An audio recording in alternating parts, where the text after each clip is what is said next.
Please subscribe. The Extreme Feast. Kabanata 1 hanggang 10. Ang lungsod ng Greencliff International Airport. Bilasan mo. Aso. Ilang dosenang lalaking nakasuot ng itim na suit ang sumugod sa labasan, bawat isa ay may seryosong mukha na para bang kalaban nila ang isang mabigat na kaaway. Lahat ng mga pasahero sa airport ay mabilis na gumawa ng paraan para sa kanila, hindi alam kung sino ang maaaring maging sanhi ng naturang kaguluhan. Sumimangot ng malalim ang leader ng Men in Suit, tapos biglang tumalikod at umalis na parang may naisip bigla. Hindi nagtagal ay nakarating na sila sa pavement sa labas ng airport.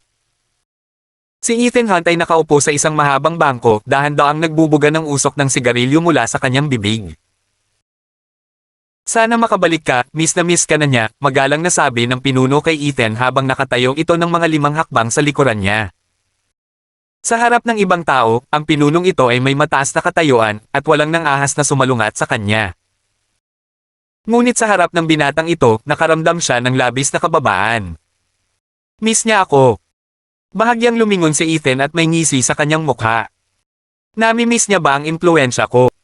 O pera ko? Kung may ibang nagsabi ng ganyan, hahamakin siya ng pinunong ito. Paanong ang mayaman at makapangyarihang pamilyang Hunt mula sa Mocrin City ay magnanasa sa kapangyarihan at pera ng iba? Pero iba ang lalaking nasa harapan niya. Siya ang nag-iisang tagapagmana ng pamilyang Hunt. Ang higit na ikinagulat ng pinunong ito ay kilala siya bilang ang Diyos ng digmaan ng silangan, na may napakalaking kakayahan at yaman na nakakalaglag ng panga. Nang itaboy niya ako sa pamilya at pinakasalan ng Vixen na iyon 15 taon na ang nakalilipas, namatay si Ethan. Napabuga si Ethan ng kanyang huling subo ng usok, wala na ngayong kinalaman si Ethan Hunt sa pamilyang Hunt na iyon sa Mocrin City. Tumayo siya para umalis. Huwag ka nang magpadala sa akin ng mga tao. Kung hindi, papatayin ko ang bawat ipapadala mo. Ang kanyang nakakatakot na nakamamatay na aura ay agad na bumalot sa pinuno. Nai-relax lang ng leader ang kanyang nakakuyong na kamao matapos niyang makitang nawala si Ethan sa di kalayuan. Basang-basa na ng pawis ang likod niya. Kinakabahan talaga siya sa harap ni Ethan. May nakahanda ng sasakyan sa car park ng airport. Pumasok si Ethan at agad na tumawag. Winston, naayos mo na ba ang lahat? Isang boses ang nagmula sa kabilang linya. Ibigay mo sa akin ang address. Agad na binaba ni Ethan ang tawag. Hawak niya ang isang kulubot na matamis na pambalot sa kanyang kamay at ang kanyang mga iniisip ay lumutang pabalik sa 15 taon na ang nakakaraan. Siya ay 15 taong gulang, pinalaya sa bahay ng Hunt at gumala sa mga lansangan. Siya ay giniginaw at nagugutom nang bigyan siya ng isang simpleng bihis na batang babae ng tanging matamis kay Ethan. Pagkatapos noon ay dinala siya ng isang misteryosong tao. Noong una siyang nagpakita, ang buong mundo ay nanginig. Pagkaraan ng 3 taon, binigyan siya ng pangalan, God of War of the East. 18 taong gulang pa lamang siya noong panahong iyon. Ngayon isa pang 12 taon ang lumipas. Siya ay may kapangyarihan ng isang Diyos at maaaring mabigla ang mundo, ngunit pinili ni Ethan na bumalik ng tahimik. Hinding-hindi niya makakalimutan ang babaeng iyon. Hindi niya makakalimutan ang mga purong mata na iyon. Hindi niya makakalimutan ang mabait na mukha na iyon. Maingat na inilayo ni Ethan ang balot ng matamis at huminga ng malalim. Kung may kakilala siyang nakakita nito, magugulat sila. Ang dakilang Diyos ng digmaan ay maaaring makaramdam din ng kaba. Bumalik na ako. Humandar ang sasakyan palabas ng car park. Samantala, sa Fairmont Hotel sa Greencliff. Talagang buhay na buhay dito. Ang sikat na pamilyang Palmer ng Greencliff ay tumatanggap ng mga aplikasyon mula sa mga lalaki upang mahanap ang pinakamahusay na lalaking ikakasal sa kanilang apo, si Diane Palmer, at ito ay nakakuha ng maraming atensyon. Si Diane ay nakaupo sa isa sa mga function room, nakakuyom ang kanyang maliliit na pink na kamao, ang kanyang mga mata ay dumudugo at pakiramdam na lubos na binubuli. Nakatayo sa isang tabi ang kanyang ina na si April, namumula ang mukha sa galit. William, halatang walang kwenta sila. Kung lalaki ka pa, pumunta ka at itakwil mo ang iyong ama. Sumigaw siya, ang ibig mong sabihin ay panoorin mo silang sirain ang kaligayahan ng iyong anak. Anong kalokohan ito sa paghahanap ng mabuting asawa? Kalokohan. Hindi naniniwala si April na napakabait nila. Nagsimula ang Palmers bilang isang maliit na tindahan, at sa loob ng 15 taon, sila ay lumawak at naging ikatlong baitang mayayamang pamilya sa Greencliff. Ang pinuno ng pamilyang Palmer, si Gerald, ay naging isang halimbawa ng isang matagumpay na negosyante na nagsimula sa wala. Nagkaroon ng 3 anak si Gerald, sina Stephen, Nicholas at William. Kinuha ni Stephen ang karamihan sa negosyo ng pamilya Palmer, si Nicholas ang namamahala sa pagpapalawak ng negosyo sa ibang lungsod. Ngunit nawala ng gamit ng 2 paa si William sa isang aksidente, kaya sa bahay na lang siya makapagpahinga at minamaliit. Sina Stephen at Nicholas ay nagsama-sama para hikayatin si Gerald na sumang-ayon na maghanap ng mapapangasawa para sa anak ni William, at ginagarantiyahan pa nilang makakahanap sila ng isang mahusay na lalaki para kay Diane. At sa huli, bale nabidis lahat ng kandidato. Ang isa sa kanila ay mas matanda pa kay Diane ng 10 taon, at may kasaysayan ng sakit sa isip. Hindi ito ang paghahanap ng mabuting asawa para kay Diane. Sinisira siya nito. Pulang-pula din ang mukha ni William. Siya ay kasing galit ng kanyang asawa, ngunit hindi siya nang ahas na sumalungat sa kagustuhan ng kanyang ama. Alam niya ang ugali ni Gerald, siya ang laging gumagawa ng pinal na desisyon. Walang sino man sa pamilyang Palmer ang maaaring sumalungat sa gusto niyang gawin. Siya ang lolo ni Diane, kaya hindi siya gagawa ng masama sa kanya. Matapos mag-isip ng mahabang panahon, nahihiyang pinisil ni William ang mga salitang ito sa kanyang bibig. Malapit nang mahimatay si April sa galit. Itinuro niya ng daliri si William, umiiyak habang sumisigaw, "Paano ako nagpakasal sa isang mahinang tulad mo?" Alam niyang anak si William at laging masunurin kay Gerald. Matapos maging may kapansanan, lalo siyang nanghina at hindi nang ahas na labanan si Gerald. Pero kahit sinong lalaki ang pinili niya para kay Diane bilang asawang pakasalan sa pamilya, ang bagay na ito ay makakasira pa rin kay Diane. Ang kanilang pamilya ay magiging katatawanan ng Greencliff. Humiikbi ng mahina si April habang sinisigawan si William, tahimik na umiiyak si Diane, habang hawak-hawak lang ni William ang namamanhid niyang hita, pinapakita kung gaano niya sinisisi ang sarili at kung gaano siya kawalang magawa sa ganitong sitwasyon. "Ma, huwag mo nang sigawan si Dad." Pinisil ni Diane ang isang ngiti, ngunit may mga bahid ng luha sa kanyang magandang mukha. "Siguro, baka mahanap ako ni Lolo na talagang mabait na lalaki." Siyempre alam niyang ito ang pagkano ng 2 niyang tiyuhin. Pagkatapos ng graduating sa universidad, nagsimula siyang magtrabaho para sa Palmer Group at nagkaroon ng magagandang resulta sa loob ng maikling tagal ng 2 taon na madaling naabutan ang kanilang mga anak. Nag-aalala sila na baka ipaglaban niya ang kontrol sa negosyo, kaya hinimok nila ang kanyang lolo na maghanap ng lalaking handang pakasalan sa pamilya para sa kanya. Sa ganitong paraan, mawawalan siya ng pagiging karapat-dapat na pumalit sa negosyo. Alam niya ito, alam din ito ng kanyang mga magulang, ngunit wala ni isa sa kanila ang nakalaban. Sa pamilyang Palmer, walang sino man ang maaaring sumalungat sa ipinasya ni Lolo. Walang tao. Tumunog ang tugtog ng orasan at bumangon si Diane. "Tere na. Kung pinaghihintay natin si Lolo, papagalitin niya ulit tayo." Nakaramdam ng pait at kawalan si William nang makitang bahagyang nanginginig si Diane. Hindi siya naglakas loob na tumingin sa mukha ng asawang nagsusumamo. Alam niya na mahirap para sa kanila na manatili sa pamilya, ngunit hindi bababa sa hindi nila kailangang mag-alala tungkol sa kanilang mga gasto sa pamumuhay. Kung sila ay pinalayas, ano ang kanilang gagawin? Sa main hall ng hotel, maliwanag ang lugar at dumating na ang lahat ng bisita. Nakaupo si Gerald sa harap, nakasuot ng katanji tanging tangsot, may hawak na tungkod at kumikinang ang mukha. "Binabati kita, Mr. Palmer." "Congratulations, Mr. Palmer. Nakakuha ka ng isang mahusay na apo." Ang lahat ng mga bisita ay nagsalitan sa pag-congratulate kay Gerald. "Dad, oras na para mag-announce." Nakatayo sa tabi niya si Stephen, mukhang kahanga-hanga ang malaki at matipuno nitong figure. Tumingin siya kay Diane na hindi masyadong nakaupo sa malayo at inihayag sa malakas na boses, "Narito na ang mga resulta, at napili namin ang pinaka-promising na binata sa mga aplikante." Ang pinaka-promising na binata. Paf, alam niya sa puso niya na ang kahangahangang manugang na napili nila ang pinakamasama sa lahat ng mga aplikante. Ang isang ito ay tila may mga nakatagong sakit. Ngunit hanggat pinakasalan siya ni Diane, wala siyang kinalaman sa negosyo ng pamilya. Talagang hinding-hindi papayag si Gerald na ang anumang bagay na kabilang sa pamilya Palmer ay mapunta sa kamay ng isang taong may ibang apelyido. Lahat. Tumayo si Gerald. Napatingin ang lahat sa sandaling magsalita siya. Ngayon ay nais kong formal na ipahayag ang lalaking napili namin para sa aking apo, si Diane. Kabanata 2. Nang marinig niya ang boses na ito, medyo nanginig si Diane. Napatingin siya kay Gerald na nakatayo sa harapan.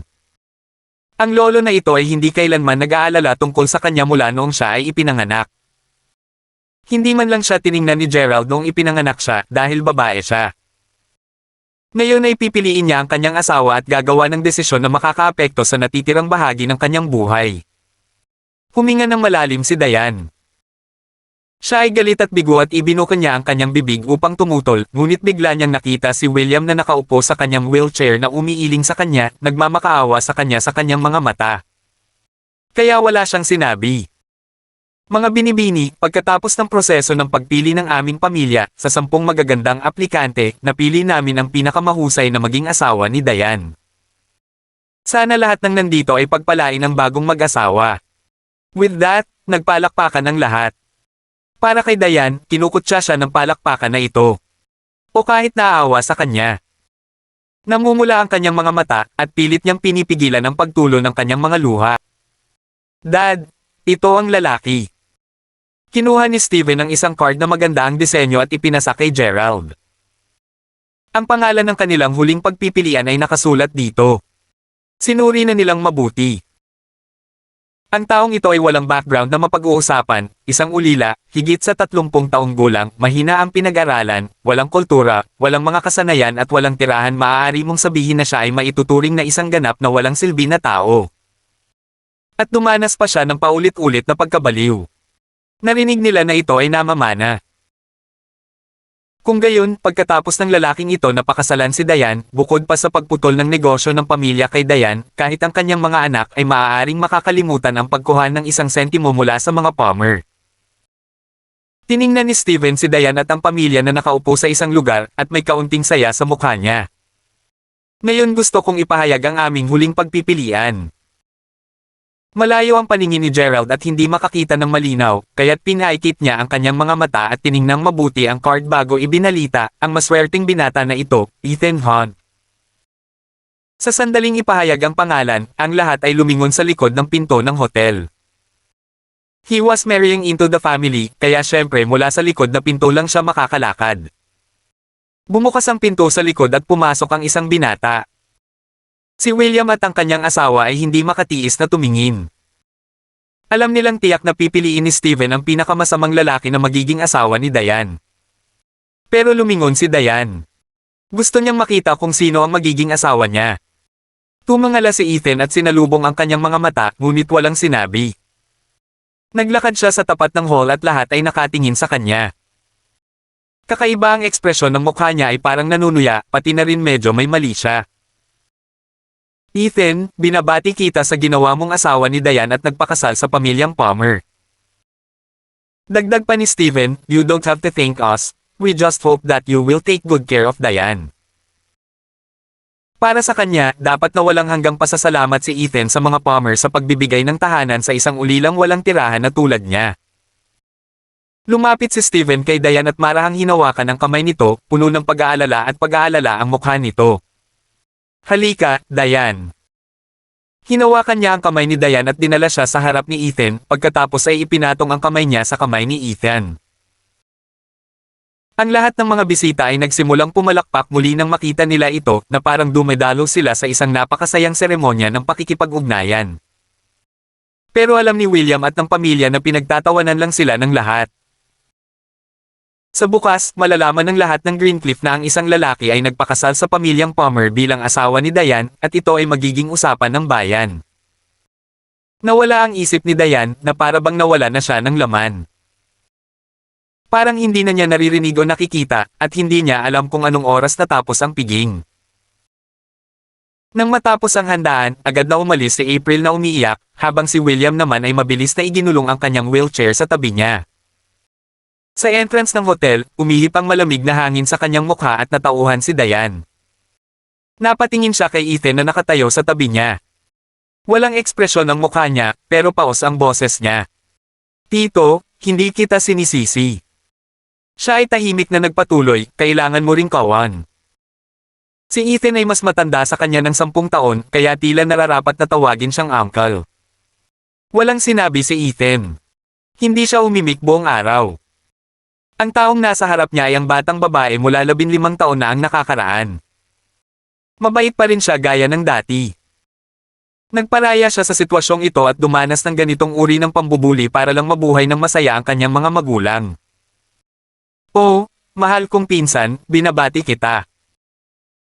Biglang lumabas ang isang lalaki mula sa pasukan at ngumiti habang magkahawak ang mga kamay habang nakangiti, congrats sa pagkakaroon ng napakahusay na asawa. Sinadya niyang bigyang diin ang salitang namumukod-tangi at sinabi ito ng may matinding panunuya.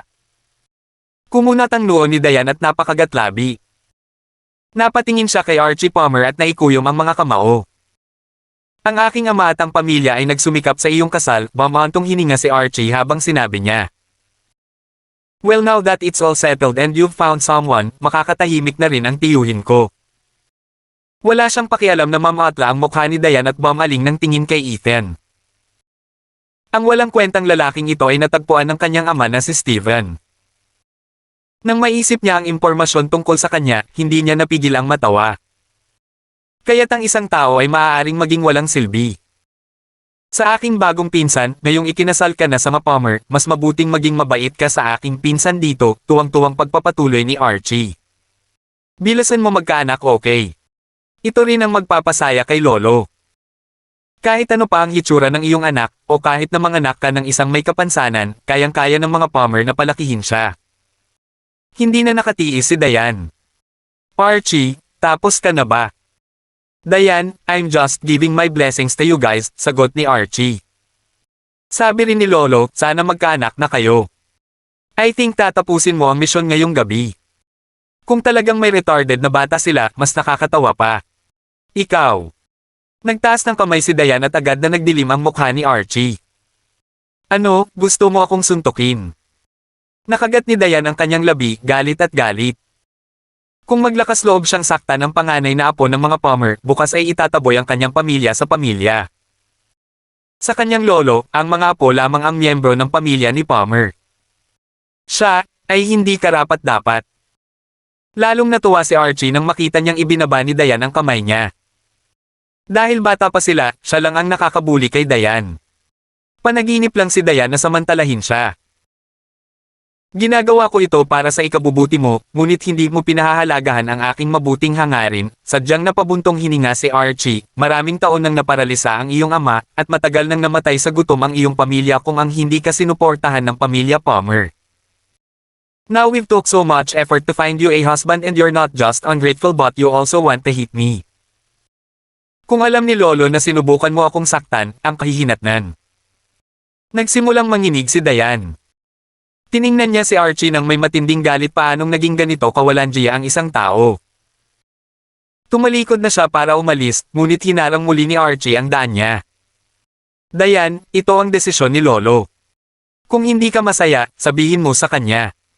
Nagsimulang umiyak si Diane sa kanyang galit at ang kanyang galit ay itinulak sa limitasyon nito. Ano ang gusto mong gawin? Biglang binasag ni Ethan ang kanyang katahimikan. Inangat ni Diane ang kanyang ulo at tumingin kay Ethan, at sinabing, gusto ko siyang bigyan ng isang mahigpit na sampal. Katatapos lang niyang magsalita at may malakas na sampal.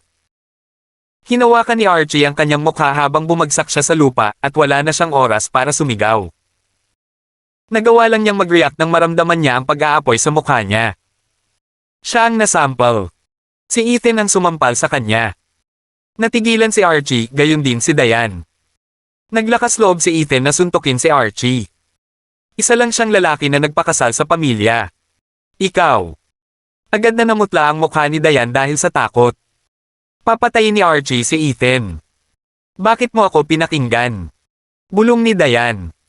Iyon ay dahil ikaw ang aking asawa ngayon, sagot ni Ethan. Kabanata 3. Pakiramdam ni Diane ay sisubog na ang kanyang ulo. Gulat na napatingin siya kay Ethan. Hindi niya inaasahan na may tatamaan itong iba para sa kanya. At ang nataman niya ay si Archie. Ang panganay na apo ng mga Palmer. Dahil lang, asawa niya na siya ngayon. Ikaw ang humihingi nito. Payaw si Archie mula sa lupa at sinuntok ang direksyon ni Ethan. Walang sino man ang nangahas na saktan siya, at ang masama pa, ito ang asawa ni Diane, isang walang kwentang lalaki na nagpakasal sa pamilya. Kaka-rating pa lang ng kamao niya sa harapan ni Ethan nang gamitin ni Ethan ang isang kamay niya para hawakan ang kamao niya. Biglang naglabas ng lakas si Ethan at ang sunod na narinig ni Archie ay ang malakas na kaluskos ng kanyang pulso. Ito ay nasira. Napaungol si Archie sa sakit. Asawa ko siya. Mula ngayon, wala nang dapat mangbuli sa kanya. Binitawan lang ni Ethan ang kamay niya pagkasabi nito sa kanya hinaila si Diane palayo habang nakatulala pa rin ito. Papatayin kita. Papatayin kita. Hinawakan ni Archie ang kanyang pulso, halos mamatay na siya sa sakit. Hindi niya inaasahan na ang kapirasong basura na nakita ng kanyang sariling pamilya na manugang ay naglakas loob na tumama sa kanya. Napahamak si Diane. Napahamak ang buong pamilya niya. Mabilis na tumakbo pabalik sa hotel si Archie at hindi na mapakali na gamutin ang kanyang pinsala. Nasa bulwagan pa rin si Steven, nakikipag-chat sa ilang mga kasosyo sa negosyo. Tatay! Tatay! Agad na tumakbo si Archie, at napasimangot si Steven nang maputol ang kanyang pag-uusap. Dahil may mga bagay na dapat pag-usapan ng anak mo, mag-uusap tayo sa ibang pagkakataon. Tumayo ang mga bisita at umalis. Kumunat ang noo ni Steven at ngumuso, ang gulo. Ano ba yan? Tay, may bumugbog sa akin. Nagtakip ng ngipin si Archie, tingin mo ang kamay ko, sira. Sino ang gumawa nito? Agad namang tumayo si Steven. Maging siya ay hindi makayanang sakta ng kanyang sariling mahal na anak, sino ang nangahas na maging napakasama. Ethan Hunt. Napakagat ng ngipin si Archie, ang asawa ni Diane na nagpakasal sa pamilya. Binigyan lang nila ng bagong buhay si Ethan. Bale kung hindi siya nagpapasalamat dito, talagang naglakas loob siyang suntukin si Archie. Isa lang siyang palaboy, walang kwentang basura, at nagre-rebelled. Galit na galit si Steven. Yung walang kwentang lalaki na nagpakasal sa pamilya. Ayon sa impormasyon na mayroon sila, si Ethan ay walang tirahan at ganap na walang pag-asa. Nagkaroon pa nga siya ng paulit-ulit na pagkabaliw kaya marahil ito ay ang kanyang sakit sa pag-iisip na kumikilos. Sinabi sa kanya ni Diane na sampelan ako, at talagang ginawa niya. Nataman ang kamay ko kaya nabali ngayon. Namumula ang mga mata ni Archie dahil sa galit. Kailan pa siya nagdusa ng ganito? Sumimangot si Steven, may sakit sa isip ang lalaking iyon, at baka bigla itong kumilos. Agad niyang inutusan ng isang tao na kumuha ng doktor para sa pinsala ni Archie. Huwag mong i-provoke ang mga baliw na katulad niya. Pero ang Diane na iyon ang talagang nagpatamaan ni Ethan. Hindi ko siya papakawala ng madali. Itay, palayasin mo siya sa pamilya. Isa itong magandang dahilan para gawin ito. Kung alam lang ni Gerald ang bagay na ito, tiyak na kailangan ng umalis ni Diane at ng pamilya. Saan sila nakakuha ng lakas ng loob na tamaan ang panganay na apo ng Palmers? Si Diane ay kasalukuyang namamahala sa isang proyekto at ito ay nasa isang napakahagang yugto ngayon, malapit na kaming pipirma ng kontrata. Kung itataboy natin siya ngayon, baka maapektuhan ang proyektong ito. Si Diane ay talagang mahusay sa kanyang trabaho, siya ay gumawa ng ilang mga proyekto sa maikling panahon ng 2 taon. Ngunit iyon mismo ang dahilan kung bakit labis na nag-aalala si Steven at ang kanyang anak. Natakot sila na baka makatapak si Diane sa kumpanya at maging banta sa kanila. Dad, since the project is almost good to go, it doesn't matter who goes to get the contract signed. Kung ako ang makakapagpapirma sa malalaking proyektong ito, tiyak na mas mataas ang tingin ni Lolo sa akin. Marahas na nagpatuloy si Archie, habulin mo siya. Ang pamilyang ito ng mga linte ay maaaring pumunta at mamatay. Samantala, umuwi si Ethan kasama si Diane. Nakatulala pa rin si Diane sa buong biyahe pauwi. Hindi niya akalain na may hahampasin si Ethan para sa kanya. Nang bumalik siya sa realidad, nagsimula siyang mag-alala. Ang pag-atake ni Ethan ay malamang na nasaktan si Archie. Alam ang ugali ng lokong iyon, siguradong babalikan niya si Ethan. Ding dong! Pinindot niya ang doorbell, at pagkaraan ng ilang oras, binuksan ni William ang pinto at tumingin kay Diane na puno ng giltang mga mata. Diane, bumalik ka na. Napatingin si William kay Ethan sa likod niya at bumagsak ang mukha nito. Pero hindi siya kumibo at tumango lang. Halika, pasok ka. Huwag kang pumasok. Hindi pa nakakatapak si Ethan nang lumabas si April, lumuluha pa rin ang mukha niya. Labas! Labas! Dahil sa iyo, si Diane ay magiging katatawanan ng Greencliff, sinira mo siya. Labas! Ngayon na. Umiiyak si April habang sumisigaw. Hindi talaga siya papayag na magpakasal si Ethan sa kanyang pamilya. Kung si Ethan ay isang natatanging tao, maaari niyang tanggapin ito. Ngunit pagkatapos, si Ethan ay mas matanda kay Diane ng 10 taon, walang anumang tagumpay at walang tirahan. Ang lalaking ito ay higit na kaiya-hiya kaysa sa kanyang kinaya. Hindi umimik si Ethan at tumalikod na para umalis, ngunit biglang hinawakan ni Diane ang kamay niya. Ma, papasukin mo siya. Kung hahayaan niyang umalis si Ethan ngayon, tiyak na makakahanap si Archie ng papatay sa kanya. Nakatamaan siya ng iba para sa kapakanan niya, kaya hindi siya basta-basta kayang iwan ni Diane.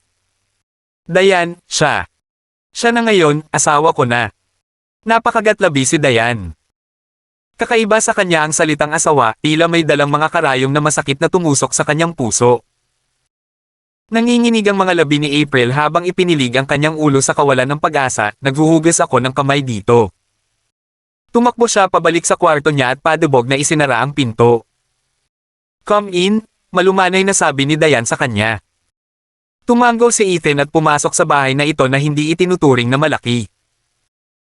Ang mga Palmer ay isang ikatlong antas ng mayayamang pamilya sa Greencliff, ngunit ang bahay ni Diane ay mas maliit kaysa sa karaniwan. Sumama ka sa akin. Natakot si Diane na baka itaboy ulit ni April si Ethan kaya dinala niya ito sa sarili niyang kwarto.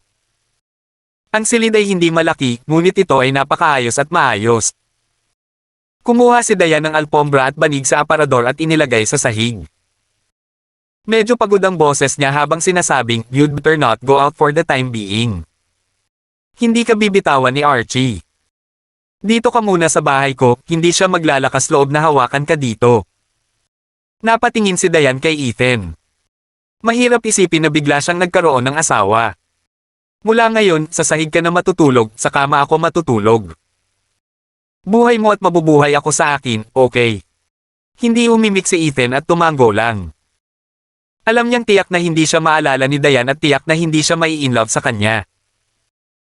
Marahil ay kinasusuklaman pa niya ito dahil bigla itong naging asawa. Pero deep inside, mabait pa rin siyang tao. Natatakot siyang saktan siya ni Archie, kaya kahit hindi siya comfortable, gusto pa rin niyang manatili ito para protektahan siya. Napakabait pa rin ng babaeng ito kahit na lumaki na. Nagsimulang mag-isip si Ethan kung dapat ba niyang kunin ang matamis na balot, ngunit pagkatapos itong pag-isipang mabuti, nagpasya siyang hindi iyon. Nanatiling tahimik ang dalawa at naging awkward ang atmosphere. Biglang nag-ring ang phone ni Diane. Ang kanyang mukha ay naging puti na parang sapin. Diane, simula ngayon, hindi mo na kailangang mag-report sa Palmer Group para magtrabaho. Galing kay Archie ang tawag sa telepono, at mayabang niyang sinabi, Pinalis ka ng tatay ko. Ang iyong pamilya ay maaaring unti-unting mamatay sa gutom. With that, binaba ni Archie ang phone. Matagal bago mag-react si Diane. Siya ay tinanggal. Dahil hiniling niya kay Ethan na suntukin si Archie. Mula noong bata pa siya, labis siyang binubli ng idiot na ito, ngunit hindi siya dumaan sa anumang uri ng parusa para dito. Parang maiiyak si Diane sa hindi patas na pagtrato. Agad na kumunat ang noo ni Ethan nang makita ito. Itong si Archie, naghahanap ba siya ng kamatayan ngayon? Kabanata 4. Agad na kumunat ang noo ni Ethan. Itong Archie ba ang humihiling na mamatay? Nagsimula na talaga siyang maghiganti kay Diane ng napakabilis. Sinaktan ko siya, wala itong kinalaman sa iyo. Direktang nagsalita si Ethan, aayusin ko ito. Hindi. Umiling si Diane at sinabing namumula ang mga mata, huwag mo siyang hanapin, papatayin ka niya. Napakabisyo ng tanggang ito at siguradong hindi niya bibitawan si Ethan. At saka, hindi dapat malaman ng aking mga magulang ang tungkol dito, kung hindi, tiyak na itataboy ka nila. Hanggat nanatili si Ethan sa kanyang bahay, hindi maglalakas loob si Archie na pumasok at saktan siya. Kung siya ay Maple Reyes, tiyak na babalikan ni Archie si Ethan. Trabaho lang naman. Kung hindi na ako makapagtrabaho sa Palmer Group, maghahanap ako ng iba. Napangiti si Diane. Pagkatapos ay huminga siya ng malalim at nag-update ng kanyang resume. Walang sinabi si Ethan. Wala siyang masabi sa mabait na babaeng ito. Ang isang bagay na maaari niyang gawin ay ang pagbayaran ng mga nambubuli sa kanya sa paggawa nito. Nilabas ni Ethan ang phone niya para magpadala ng maikling text. Ito ay napakaikli, ngunit lubhang nakamamatay. Tuwang-tuwa si Archie ngayon. Kapag napirmahan na niya ang proyektong ito, ang kanyang posisyon sa pamilyang Palmer ay tataas ng isa pang antas. Siya ang magiging susunod na tagapagmana ng pamilya Palmer, at tama lang iyon. Nakabenda pa rin ang kamay niya habang papunta sa opisina ng Foster Group dala ang kontrata. Naghahanap ako ng CEO Foster na pumirma sa kontrata. Nakatagilid ang ulo ni Archie habang naglalakad patungo sa reception, baka sa mukha niya ang pagmamataas. Hello sir, may appointment po ba kayo sa CEO? Ako ang General Manager ng Palmer Group, si Archie Palmer. Napag-usapan na namin ang proyektong ito sa CEO Foster sa loob ng mahabang panahon at pinipirmahan namin ang kontrata ngayon. Hindi nasisiyahan si Archie. Receptionist lang siya, bakit ang dami niyang tanong? I'm really sorry, CEO Foster will not see anyone without an appointment, mahinahong ngumiti ang receptionist. Sabi ko, ako ang General Manager ng Palmer Group. I'm really sorry, si Miss Diane lang ang kilala ko sa Palmer Group. Ang CEO Foster ay nagbigay ng mga tagubili na payagan si Miss Diane na umakyat ng direkta sa itaas kung siya ay dumating, ngunit hindi siya makakakita ng iba. Ikaw. Nagalit agad si Archie. Ano ang kahulugan nito? Napaka-big shot ni Diane. Maaari siyang umakyat ng walang tanong, samantalang wala siyang karapatang makita man lang si CEO Foster. Bakit? Ito ay isang malaking proyekto, kaya kung ito ay naantala, kaya mo bang pasanin ang responsibilidad? Ikinawi ni Archie ang kanyang kamay, hindi ako mapakali sa iyo, ako na mismo ang aakyat. Nakadalawang hakbang pa lang siya palabas, at may nagbabantang boses sa likuran niya. Maliit na proyekto lang, kaya ko pang mawala to. Nandito si CEO Foster.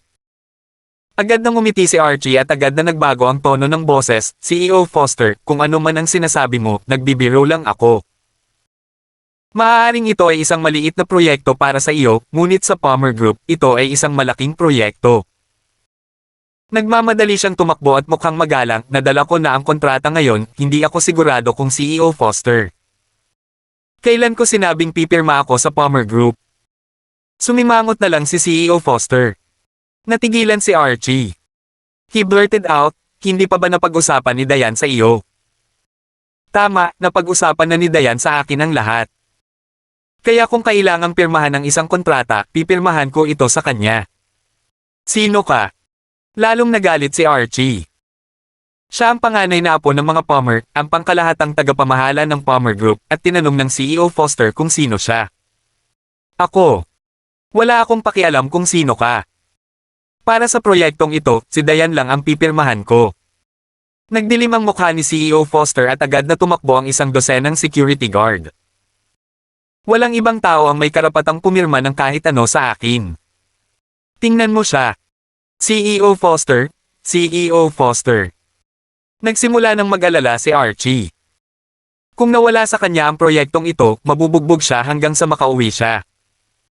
Para kay CEO Foster, ito ay isang maliit na proyekto. Ngunit sa mga Palmers, maaaring baguhin ng malaking proyektong ito ang kanilang kapalaran.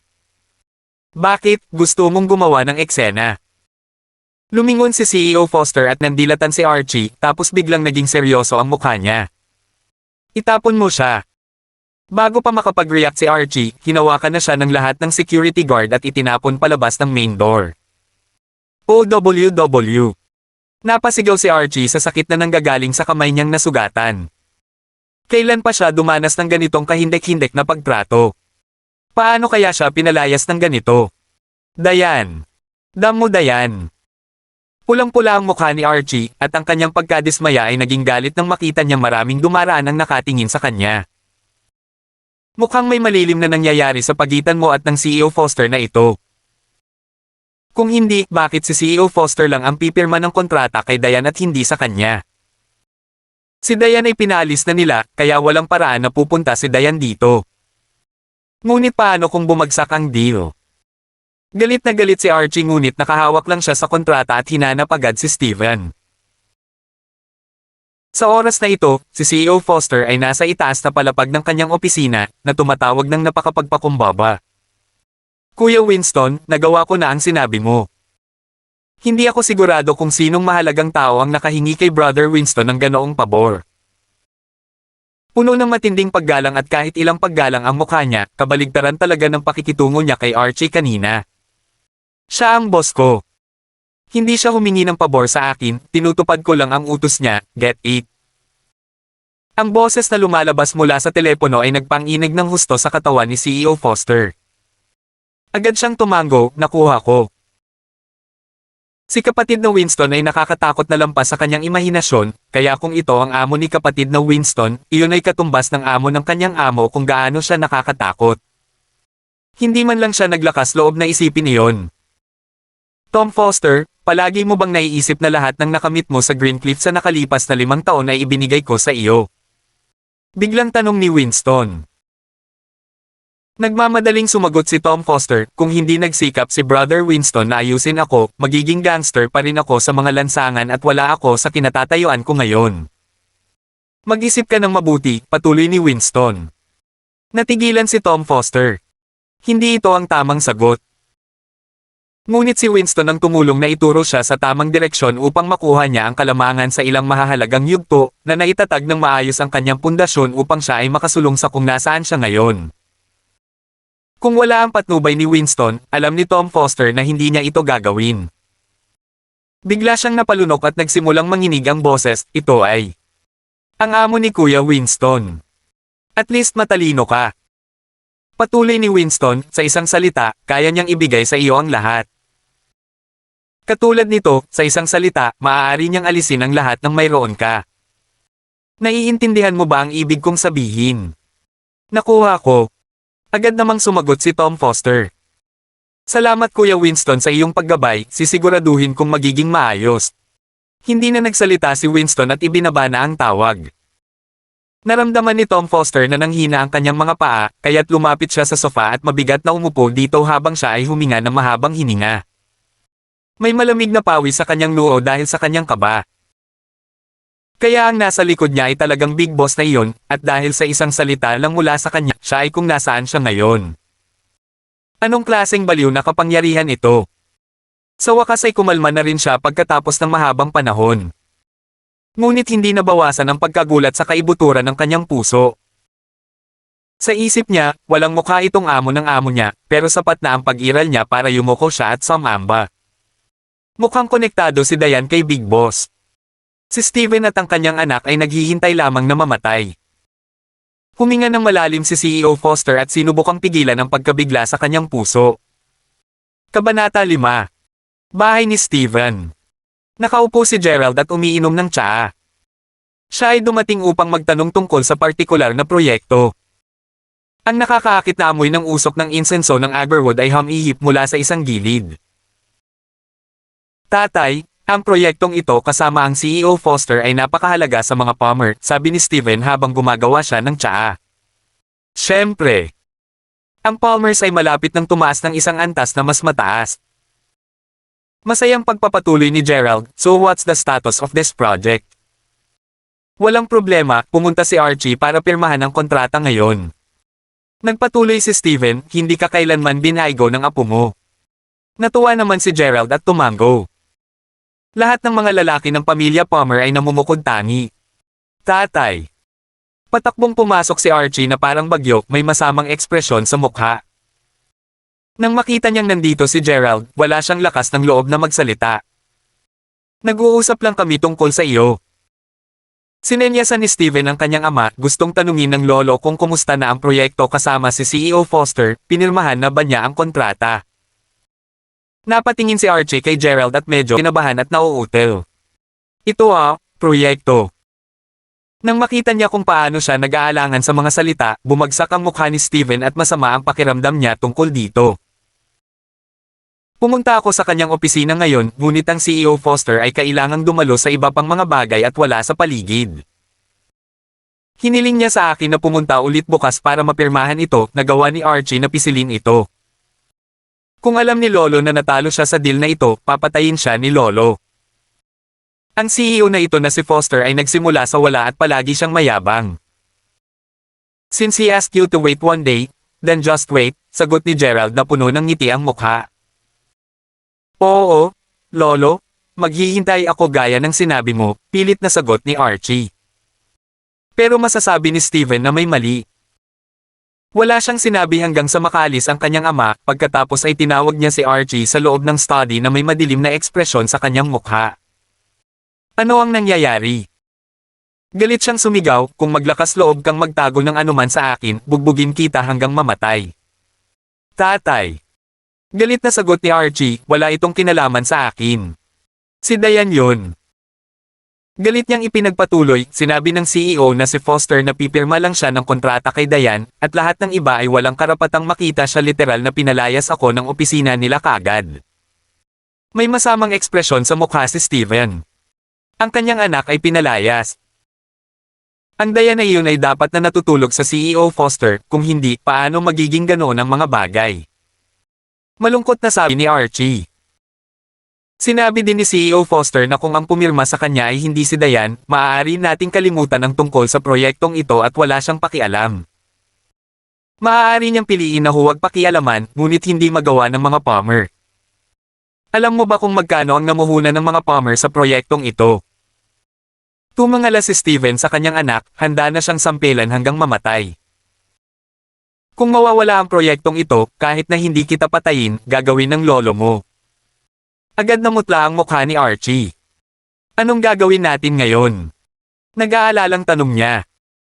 Naisip niya na maaari lang niyang i-claim ang credit para sa lahat ng gawaing ito na hindi niya ginawa, ngunit sino ang nakakaalam na ito ay naging isang malagkit na sitwasyon? Anong gagawin natin ngayon? Galit na saway ni Steven, sinong nagtanong na tanggalin mo si Diane ngayon? Ngayon nawala na kami ng proyekto at pareho kaming kailangang lumabas. Hindi naglakas loob na magsalita si Archie. Ang tatay niya ang nagpaalis kay Diane dahil siya ang CEO. Ibalik si Diane at lagdaan ang proyektong ito. Sumigaw si Steven, kapag napirmahan na niya ito, itapon siya muli. Papayag ba siya? Maingat na tanong ni Archie. Tawagan mo siya ngayon. Napalunok si Archie at hindi nang ahas na makipagtalo. Kinuha niya ang phone niya at tinawagan si Diane pero walang sumasagot. Si Diane ay hindi gustong tumanggap ng anumang mga tawag mula sa kanila ngayon. Dad, hindi siya sumasagot. Anong gagawin natin? Anong gagawin natin? Malamig na tawa ni Steven. Mukhang may pride ang binibini na ito ha, sa palagay ko kailangan natin siyang bisitahin at hilingin sa kanya na bumalik. Kung hindi ganoon kahalaga ang proyektong ito, ayaw niyang makita ang 3 miyembro ng pamilya ni William. Ay teka, nandoon pa pala ang lokong manugang niya, kaya 4 na miyembro ngayon. Ngayong nawalan na si Diane ng karapatang ipaglaban ang negosyo ng pamilya, ayaw niyang abalahin ang sarili sa mga walang kwentang basurang ito. Ngunit hindi niya masyadong maisip ang lahat ng ito ngayon. Agad namang hinatid ni Steven si Archie sa kinaroroonan ni Diane. Sa lalong madaling panahon, narating nilang dalawa ang luma at rundown na Magnolia Estates. Nakakunot ang noo ni Steven habang pinagmamasdan ang paligid, maingat sa paglalakad na para bang natatakot na madumihan ang pantalon. Ito ang bahay. Itinuro ni Archie ang isa sa mga pinto. Parang hindi na sila pupunta sa ganitong lugar. Mayaman ang mga Palmer, pero lahat ng pera ay kay Gerald, at kahit nagtatrabaho sa Palmer Group ang mga anak niya, sweldo at annual bonus lang ang natatanggap nila. Matapos maparalisa si William, hindi na siya makapagtrabaho kaya hindi na niya nasuportahan ang kanyang pamilya.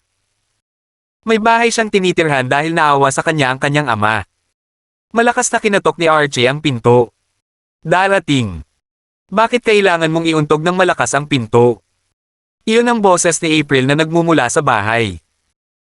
Binuksan niya ang pinto upang makita si Steven at ang kanyang anak na nakatayo sa pintuan at natigilan siya saglit. After her initial shock, bumagsak agad ang mukha niya. Anong ginagawa mo dito?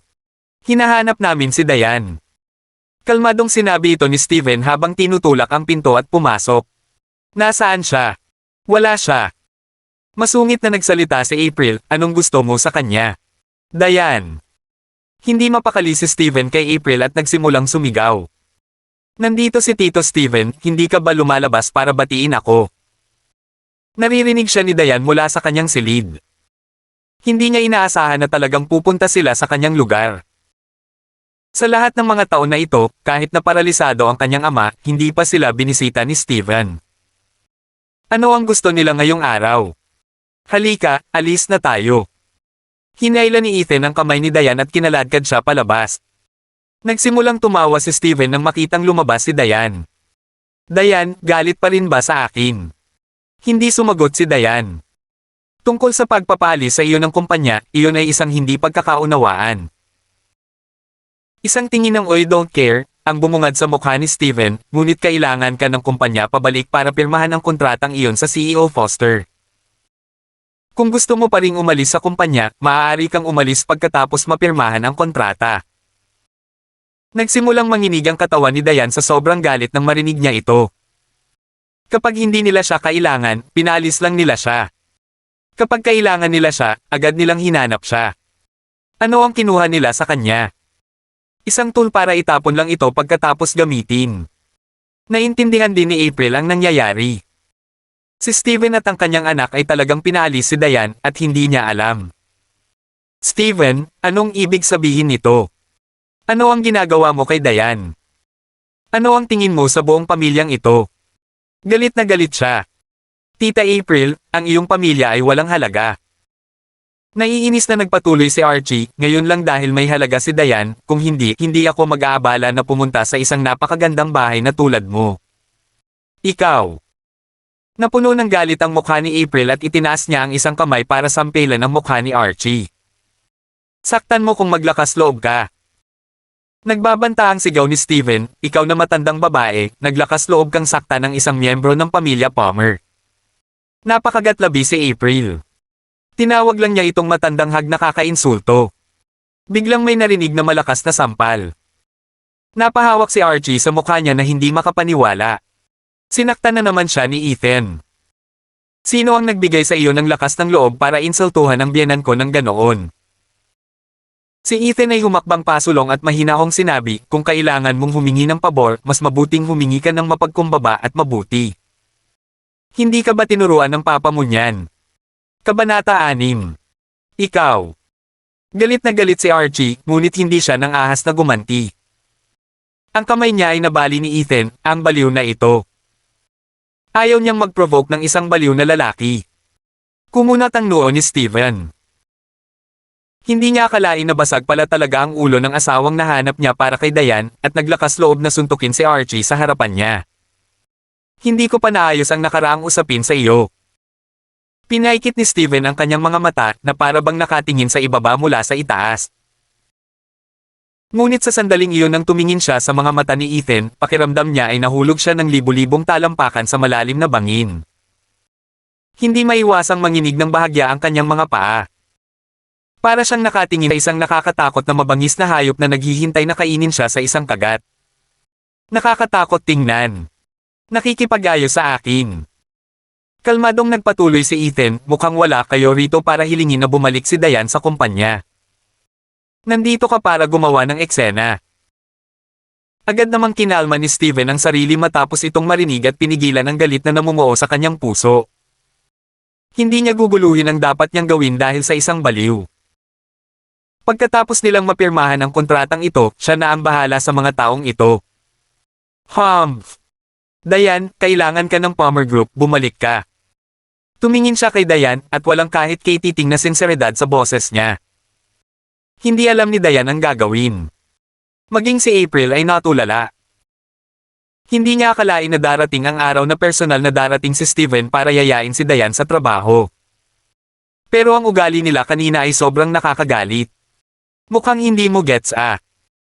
Hindi alam ni Diane kung paano sasagutin, kaya nagsalita si Ethan para sa kanya. Ipapaalala ko sa iyo sa huling pagkakataon. Kapag humingi ka ng pabor, kailangan mong magpakumbaba. Kung ang iyong saloobin ay hindi sapat ngayon at kailangan mong bumalik bukas, ang aking mga kondisyon ay hindi mananatiling pareho. Sa wakas ay nagbago ang ekspresyon ni Steven. Kumaibat ang talukap niya habang malamig na nakatingin kay Ethan. Sa tingin mo hindi natin mapipirmahan ang proyektong ito kung wala si Diane. Kung hindi ka naniniwala sa akin, magpatuloy at subukan. Kalmado si Ethan gaya ng dati. Kalmado kaya natulala sina April at Diane habang pinagmamasdan siya. Ito ba talaga ang walang tirahan na manugang nakakasal lang sa pamilya? Diane, binibigyan ka ng tatay ko ng pagkakataon, mas mabuting pahalagahan mo ito. Galit na sabi ni Archie. Napabuntong hininga si Diane at sinabing may determinasyon, wala akong pakialam dito. Napakagaling. Napakahusay. Sabi ni Steven habang nakatingin sa tatlong taong nasa harapan niya na may peking ngiti sa labi. Tumingin siya sa loob ng bahay at sumigaw, William, maganda ang ginawa mo bilang pinuno ng pamilyang ito. With that, ngumuso siya at umalis kasama si Archie. Bumukas lang ang pinto ng kwarto sa puntong ito. Inilabas ni William ang kanyang wheelchair, namumutla ang kanyang mukha. Hindi siya naglakas loob na lumabas hanggat nasa bahay si Steven. Galit ba ang kapatid ko? Nahihiyang tanong ni William, ano ang gagawin natin? Napatingin sa kanya si April at napuno ng galit. Nasaan siya noong binubuli ang kanyang anak? At ngayon mas mabuti pa, tinatanong niya sila kung ano ang gagawin. Trabaho lang yan, wala akong pakialam. Tumingin si Diane sa kanyang mga magulang, tatay, nay, huwag kang mag-alala, maaari akong kumita ng sapat para alagaan ka. Tumingin si April sa kanyang anak, masakit ang kanyang puso. Ang responsibilidad ng pag-aalaga sa sambahayan ay naatang sa kanyang mga balikat. Kailangan niyang alagaan si William at kahit na gusto niyang tulungan si Diane, wala siyang magagawa. Nandyan pa rin ako. Nagsalita si Ethan, aalagaan ko rin kayong dalawa. Lumingon sina William at April kay Ethan. Kanina pa sinampal ni Ethan si Archie dahil sinisiraan niya si April at napansin iyon ni April. Kahit na hindi niya talaga gusto si Ethan, wala talaga siyang masabi ngayon. Magluluto ako. Tumalikod si April at pumunta sa kusina. Hindi rin alam ni William kung ano ang sasabihin, kaya bumalik na lang siya sa kanyang silid at isinara ang pinto. Kinaladkad ni Diane si Ethan pabalik sa kwarto niya, nakatulala pa rin sa nangyari. Ano? Anong sinabi mo? Sabi ko, ako na ang bahala kay mama at papa kasama mo. Ano? Gulat na tinitigan ni Diane si Ethan. Hindi pa rin niya kayang tanggapin si Ethan bilang asawa niya. Nag-iisip pa nga siya kung kailan niya maipapaliwanag kay Ethan na imposibleng magkasama sila. Hindi lang ito ang background ni Ethan. Mas matanda siya sa kanya ng 10 buong taon. Tiyuhin. Nag-alinlangan si Diane. Humanda ka at ihanda mo ang iyong sarili na pirmahan ang kontratang iyon anumang oras ngayon. Nang marinig niya ang mga salita ni Ethan, biglang nakalimutan ni Diane ang ibig niyang sabihin. Talagang hahanapin ulit ako ni Uncle Steven. Siya lang ang nakasunod sa proyekto kasama si CEO Foster, ngunit napagkasunduan na ang lahat ng detalye at naiwan na lamang sa kanila ang formalidad ng pagpirma sa kontrata. Kahit sino ay maaaring pumunta at papirmahin ito, kaya hindi kailangang siya iyon, di ba? Bukod dito, napakaraming koneksyon ni Steven at ng kanyang anak sa Greencliff. Naging madali para sa kanila na makahanap ng isang taong magkokonekta sa kanila sa CEO Foster. Oo, dapat ikaw. Simpleng sabi ni Ethan. Umuwi si Steven at ang kanyang anak. Bam! Agad na binasag ni Archie ang lahat ng tasa sa mesa. Ano ito? Galit siyang umungol, Tay, bakit mo ako pinigilan? Papatayin ko ang lokong iyon. 2 beses na siyang sinampal ni Ethan. Kung ang balitang ito ay lumabas, paano niya itataas ang kanyang ulo sa Greencliff? Pagtatawanan siya ng iba dahil talagang tinamaan siya ng loko. Huwag mong pukawin itong mga taong may sakit sa pag-iisip. Hindi ito itinuturing na isang krimen kahit na nakagawa sila ng pagpatay. Ngumuso si Steven. Hindi niya akalain na sa pagpili ng pinakawalang kwentang lalaki na magiging asawa ni Diane, pinili niya ang isang nutjob. Ayaw niyang i-provoke ang mga ganoong tao maliban na lang kung talagang kailangan niya. Pero bakit nakakatakot ang tingin ni Ethan? Kahit ilang taon na siyang nagnenegosyo, kahit siya ay nakaramdam ng takot nang makita niya ito. Pero si Ethan ay baliw, kaya normal lang siguro sa kanya ang makaramdam ng takot kay Ethan. Papa, paano ngayon? Ang slut na si Diane, gusto pa nating magmakaawa sa kanya. Kaya niyang mangarap. Hindi siya naniniwalang hindi nila mapipirmahan ang proyektong ito kung wala si Diane.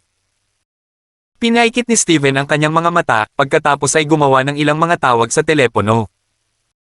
Kailangan kitang guluhin, ay treat kita sa hapunan balang araw. Nakakita siya ng isang taong nakakakilala kay CEO Foster para tumulong na tulay ang koneksyon na ito. Ang lahat ng mga detalye ng proyekto ay higit pa o hindi gaanong naayos, at ang pagpirma sa kontrata ay isang formalidad lamang. Hindi siya naniniwala na ang CEO Foster ay handang magsakripisyo ng napakaraming benepisyo para sa isang hamak na babae.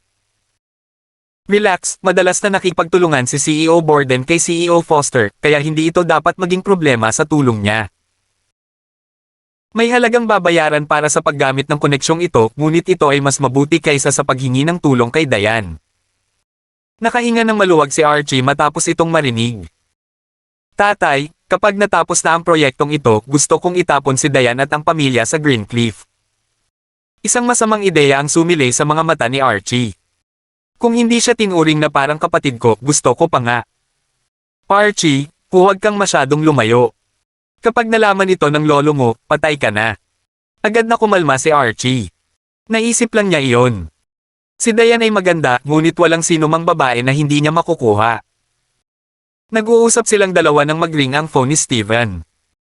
Kinuha niya ang telepono at nakitang si CEO Borden iyon. Mukhang naayos na ang usaping ito. CEO Borden, kumusta? Ang bagay na ito ay isang piraso ng cake para sa iyo. Steven, kamusta, na relax ka pa? Sinaktan mo si CEO Foster at pinadala mo ako para kunin ang bigat ng kanyang galit. Ngayon ang aking proyekto sa kanya ay bumagsak. Sampain ka. Dugong impyerno, sinadya mong gumawa ng bitag para sa akin, tatandaan ko ito habang buhay. Nang matapos ni CEO Borden ang kanyang tirade, agad niyang ibinaba ang tawag. Natigilan si Steven. Ano ang ibig sabihin noon? Kahit na ang CEO Borden na naglagay ng magagandang salita para sa kanya ay hindi gumana.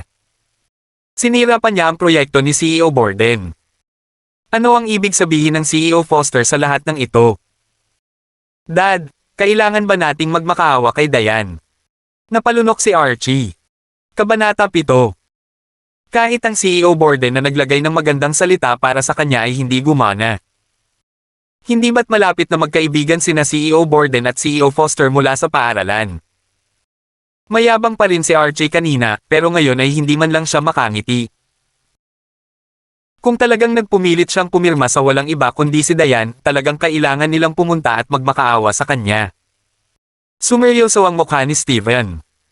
Hindi niya akalain na magiging ganito kahirap ang usaping ito. Ano ang ginawa nitong si Diane para maging sobrang protective sa kanya si CEO Foster? Itong munting puta. Malamig na tawa ni Steven. Mukhang ang galing niya sa kama ha. Siya ay karaniwang kumikilos ng lahat ng dalisay at inosente, lahat ng ito ay isang gawa. Kung hindi niya naseserbisyuhan ng mabuti si CEO Foster, bakit niya ito paprotektahan ng ganito? Kalokohan. Kung gusto mong magmakaawa siya kay Diane ngayon, sa totoo lang imposible talaga ito. Mas gugustuhin pa niyang mamalo sa isang aso kaysa mamalo sa sinumang walang kwentang miyembro ng pamilya ni William. Nagring ang phone ni Archie. Lalong namula ang mukha niya nang makita kung sino ang tumatawag. Si Lolo. Iiyak na si Archie. Mas natatakot siyang makatanggap ng tawag mula kay Gerald ngayon. Pero ngayon ay siya na ang namamahala sa proyektong ito, kaya kung may nangyaring masama, siya ang unang sisisihin. Pulutin. Utos ni Steven. Walang choice si Archie kundi sagutin ang tawag. Ang mga kahihinatnin ng hindi pagsagot sa tawag ni Lolo ay mas malala. Lolo, bati ni Archie sa kanyang lolo. Archie, kumusta ang proyekto kasama si CEO Foster? Hindi nagpatalo si Gerald sa paligid. Siya ay higit na nag-aalala tungkol sa proyektong ito. Napakahalaga ng proyektong ito at ang Palmers ay namuhunan ng malaki dito. Mabuti, maayos ang lahat. Napasulyap si Archie kay Steven at nakita niyang pinapahiwatig siya ng ama. Mabilis siyang nagsinungaling, kapag may oras na ang CEO Foster, maaari na nating pirmahan ang kontrata. Mabuti yan. Gerald then said, "You'd better watch this one closely, we cannot lose this project. Kung may nangyaring mali, kukunin mo sa akin." Binaba niya ang tawag. Pawis na pawis ang palad ni Archie. Alam na alam niya kung anong uri ng ugali mayroon ng kanyang lolo. Kung may nangyari, hindi ito aayusin ng kasing dali ng pagbibitiw lamang o pagbugbog. "Dad, anong gagawin natin?" Iiyak na talaga si Archie. Kasuklam-suklam si Diane, binigyan siya ng mahirap na gawaing ito at dinala siya sa napakainit na tubig. Mas lalong sumama ang tingin ni Steven. Kailangan ba talagang bumalik ang dalawa kay William at humingi ng awa? Kanina ay mayabang pa rin sila at walang pakialam kay Diane at sa pamilya. Kung pupunta sila para magmakaawa sa kanya ngayon, hindi ba't kasing ganda ng pagsampal ng 2 beses sa mukha? Hindi kinaya ni Steven ang ideya na magpakumbaba para sa pamilyang ito. "Archie, umalis ka na." Pagkatapos mag-isip tungkol dito, sinabi ni Steven, "Makiusap ka kay Diane, kahit kailangan mong magmakaawa sa kanya okay lang, kahit kailangan mong lumuhad mas mabuting lumuhad ka, basta mapirma ni Diane ang kontratang ito." "Tatay. Ano, inaasahan mong gagawin ko iyon?" Angal ni Steven sa anak, duguan ang mga mata. Gustong iligtas ni Archie ang kanyang pride, ngunit mas desperado si Steven kaysa sa kanyang anak. Kung may lumabas na balita na ang isang matanda na tulad niya ay kailangang magmakaawa sa isang nakababatang miyembro ng pamilya, siya ay lubos na mapapahiya. Hindi nang ahas na magsalita si Archie matapos magsalita ng marahas ang kanyang ama. Siya ang nagsimula nitong gulo. Kung sa huli ay nasaktan niya ang pagmamataas ng kanyang ama bilang resulta nito, kung gayon siya ay talagang patay na karne. Nikatikip lang ng ngipin si Archie at malungkot na tinahak ang daan patungo sa bahay ni Diane. Sa oras na ito, nagsimulang kumain si Diane at ang pamilya. Ang mesa ay hindi masyadong malaki, bawat tao ay kumuha ng isang gilid ng mesa at kumain ng tahimik. Ito ang unang pagkakataon na ang pamilya ni Diane ay may isa pang tao sa hapag para kumain. At ito ang kanilang bagong manugang na nagpakasal sa pamilya. Hindi kailanman nagsalita si William habang kumakain, habang si April ay hindi alam kung ano ang sasabihin. Hindi niya gusto si Ethan, at mas malala pa, hindi niya gusto ang kanyang anak na babae, ngunit natapos niyang pinakasalan ng ganap na walang kwentang lalaking ito. Pero kanina ay lumabas si Ethan at nagsalita para sa kanya. Hindi siya bulag at hindi niya kayang magpanggap na hindi niya nakita iyon. Hindi rin alam ni Diane ang sasabihin. Sa kabaligtaran, kumilos si Ethan na parang nasa sarili niyang bahay at hindi nag-abala sa anumang uri ng pormalidad. "Ma, ang sarap mong magluto, ang sarap. Hindi ko alam kung kailan ako huling kumain ng ganoon kasarap na pagkain. Maaari ba akong makakuha ng isa pang mangkok ng kanin?" Mas marami ang gulay kaysa karne sa mga ulam sa mesa, ngunit kinakagat ni Ethan ang lahat ng bagay na para bang mga delicacy ito. Sa panunood sa kanya na kumakain ng ganito, naisip ni Diane na maaaring maraming beses na siyang nagutom bilang isang palaboy.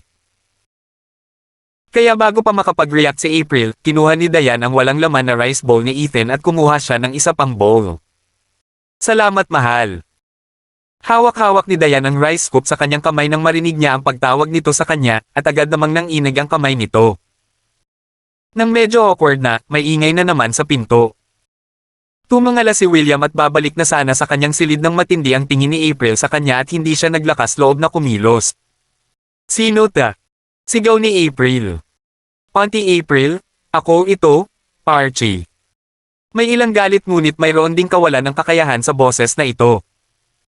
Nagpalitan ng tingin sina April at Diane. Ano na naman ang ginagawa niya dito? Bumalik ba talaga siya para magmakaawa kay Diane gaya ng sinabi ni Ethan? Lumingon ang mag-ina kay Ethan pero abala pa rin ito sa pagkain. Lumapit si April at binuksan ang pinto. Agad namang sumili ang malaking ngiti sa labi ni Archie. "Tita April, naghahapunan ka na ba? Nandito ba si Diane?" Inilagay ni Archie ang kanyang pinakakaakit-akit na mukha. Hindi siya kailanman ngumiti ng ganito sa sarili niyang ama. He poked his head in and saw Diane seated at the table and quickly said, "Diane, kasalanan ko yung nangyari kanina, so I'll apologize to you now. Sana hindi mo na ito isapuso at pakawalan mo ako sa pagkakataong ito." Natigilan si Diane at ang kanyang mga magulang dito. Willing ba talaga si Archie na humingi ng awa? Hindi magagawa ng Palmer Group kung wala ka. Hindi ka pumasok sa trabaho ng isang araw lang at ang opisina ay gulo na. Bahagyang yumuko si Archie at nanatili ang isang awkward na ngiti. Bumalik ka sa opisina, napakaraming proyektong naghihintay na makumplito mo. Iyon ang sinabi niya, ngunit pinapagalitan siya sa kanyang puso. Kapag naayos na ang proyektong ito, mas mabuting mag-ingat sila. Nasaan ang tatay mo? Hindi talaga alam ni Diane kung paano tutugon, at muli, nagsalita si Ethan para sa kanya. Nagsusuksok siya ng pagkain sa bibig niya habang nakatagilid ang tingin kay Archie. Bakit wala siya dito? Nagagalit si Archie pero may ngiti sa labi. Masyadong abala ang tatay ko kaya pinaponte niya ako at humingi ng tawad kay Diane. Sana ay mapatawad din ako ng aking bagong bayaw at huwag itong ipaglaban sa akin. Talagang nagpakumbaba si Archie sa pagkakataong ito. Humingi pa siya ng tawad sa lalaking ito na ikinasal sa pamilya. Hindi ito gagana. Sinong mag-aakalang umiling lang si Ethan? Ang nagpaalis kay Diane ay ang tatay mo, kaya dapat siya ang humihingi ng tawad, kung hindi, hindi namin ito tinatanggap. Halos sumabog si Archie. Masyadong marami ang hinihiling ng lalaking ito. Ikaw, halos gustong sigawan siya ni Archie. Nababaliw na naman ang lokong ito o ano. Si Diane at ang kanyang mga magulang ay tumingin pabalik kay Ethan, natatakot na siya ay pasabugan ang bagay na ito. Dumating na si Archie para humingi ng paumanhin, kaya hindi nila dapat masyadong itulak ang bagay na ito. Walang magandang naidulot sa kanila na masaktan ang mag-ama na ito. Itay, inay, si Diane ay ang iyong mahalagang anak, kaya inalagaan mo ang mga bagay kapag siya ay nabuli. Nilunok ni Ethan ang huling subo ng kanin. Ngayon asawa ko na siya, kaya kung nabuli siya, ako na ang bahala. Tumayo siya at sumilay sa kanyang mga mata ang matinding pagpatay. Kung sino man ang maglakas loob na ay bully ang aking asawa ay magbabayad ng mahal para dito.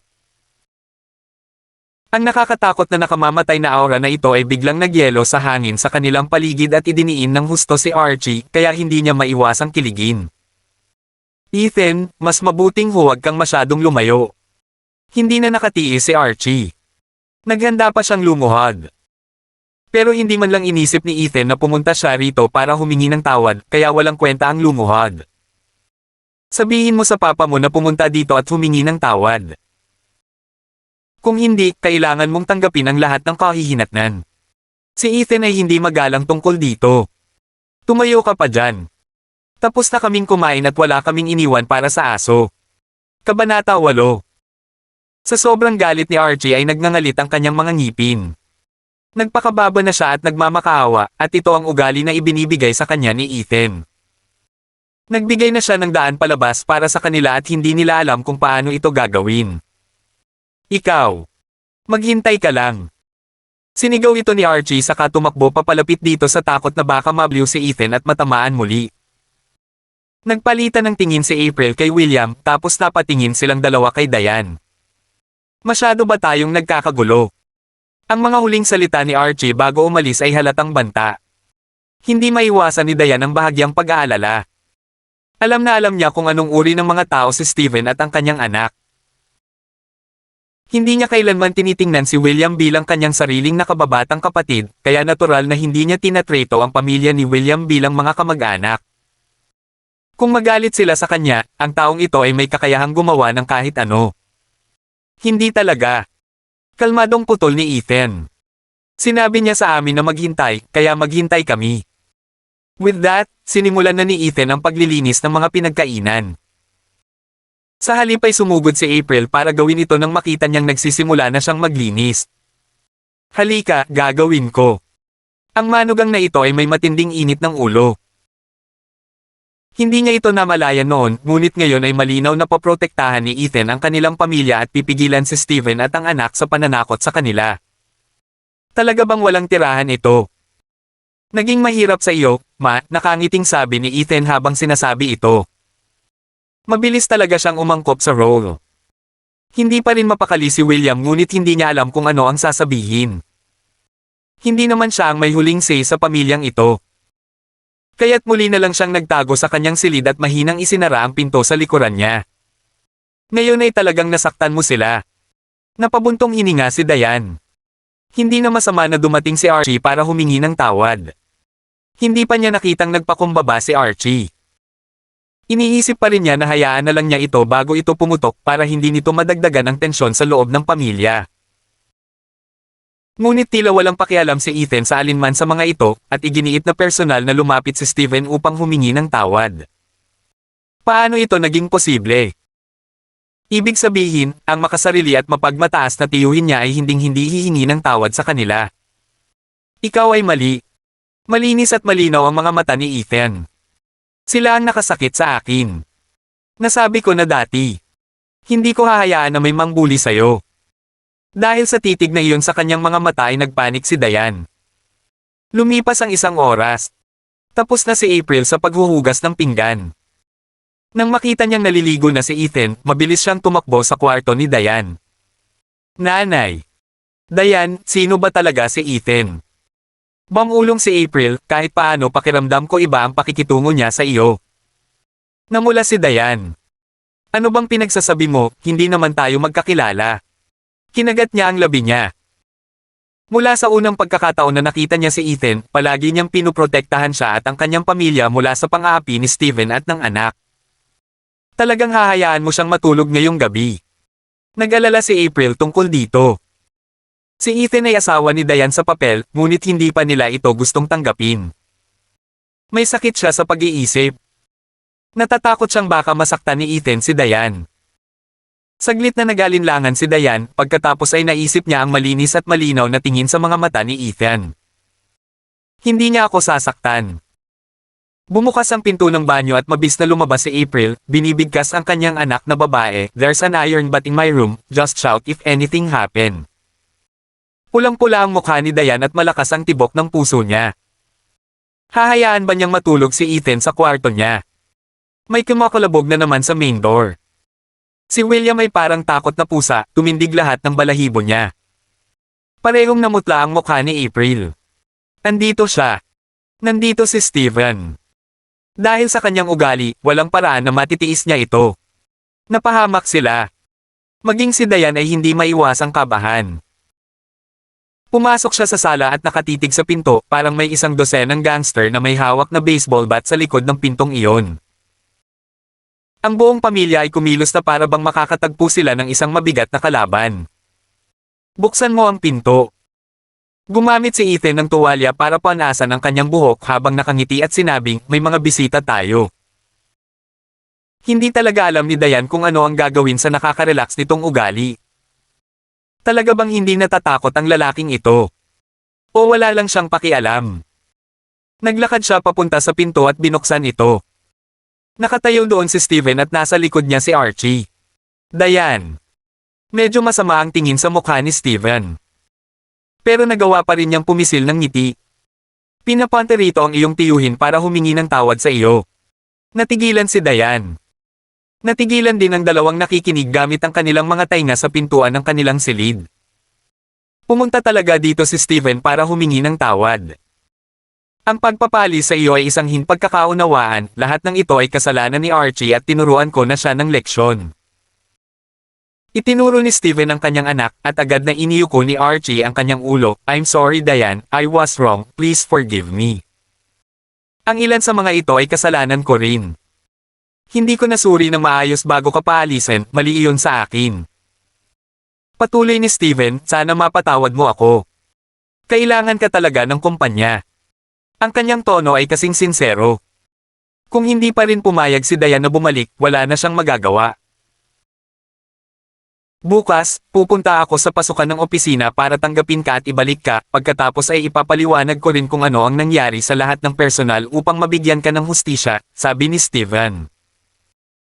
Ang kanyang paghingi ng tawad ay puno ng katapatan, at ang kanyang saloobin ay lubhang mapagpakumbaba ngayon. Hindi alam ni Diane ang gagawin nang makita niyang bahagyang yumuko si Steven. Lumingon siya kay Ethan at nakita niyang tumango ito. "Okay Tito Steven, papasok na ako bukas." Sure, hihintayin kita sa main entrance ng Palmer Group office bukas. Magandang gabi. Pagkatapos ay umalis ang mag-ama. Isinara ni Dayan ang pinto. Hindi pa rin naniniwala ang nakasulat sa buong mukha ni Dayan. Personal na pumunta si Steven sa bahay niya para humingi ng tawad. Sa gayong taos-pusong saloobin. Kailan pa niya ito nakitang ganyan? Dumating talaga ang kapatid ko para humingi ng tawad. Itinulak ni William ang pinto, nanginginig ang labi at medyo namumula ang mga mata. Ang kanyang pamilya ay labis na binubuli ni Steven sa lahat ng mataon na ito. Kailan pa siya humingi ng tawad sa alinman sa mga iyon? Para kay Steven, isang kahihiyan si William sa pamilya Palmer. Kung hindi sila magkadugo, matagal na silang pinalayas ni Steven sa pamilya. Pumunta siya para humingi ng tawad. Naparito siya para gawin iyon. Tuwang-tuwa rin si April dito. Malinaw na pinigilan niya ang kanyang damdamin ng napakatagal at medyo wala na siyang kontrol ngayon. Bilang manugang ng mga Palmer, hindi lang siya napasailalim sa mood ni Gerald, kundi pati na rin kay Steven, at tahimik siyang nagtiis sa loob ng ilang dekada. Nang marinig niya kung paano humingi ng tawad si Steven kanina, hindi na napigilan ni April ang kanyang emosyon. Ang moldite na ito, kaya dumating ang araw na nagmamakaawa siya sa atin. Iiyak na sana si April. Nang makita niya ang reaksyon ng kanyang mga magulang, huminga ng malalim si Dayan. Noon pa man ay alam na niya na ang kanyang mga magulang ay binubuli ng tiyuhin na ito, at minamaliit at tinatrato ng hindi maganda. Pero ngayon, kahit minsan lang, sapat na para makitang yumuko si Steven at humingi ng tawad. Mula ngayon, wala nang magpapahirap sa iyo. Tinapos na ni Ethan ang pagpapatuyo ng kanyang buhok. Walang makakabuli sa asawa ko, kaya walang makakabuli sa biyenan at biyenan ko. Napatulala si Dayan at pamilya kay Ethan. Itong nasa katanghaliang gulang na manugang na nagpakasal sa pamilya ay kakaiba sa ibang tao. Sa kabilang banda, dumilim ang mukha ni Steven mula nang umalis sila sa bahay ni Dayan at napakadilim na nakakatakot. Sinundan ni Archie ang kanyang ama at hindi naglakas loob na magsabi ng kahit isang sita.